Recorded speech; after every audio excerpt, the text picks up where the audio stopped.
Em uma casa bem aconchegante, vivia uma menina muito especial, chamada Rafaela.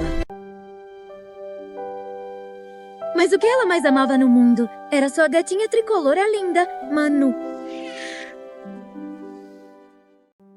Bom dia, gatinho! Hora de brincar! Você é tão fofo! Vem, vamos nos divertir! Vamos brincar, minha gatinha, você é tão fofinha. Rafaela tinha cachinhos dourados, olhos verdes brilhantes e um coração cheio de carinho. Vamos explorar o quarto, gatinha?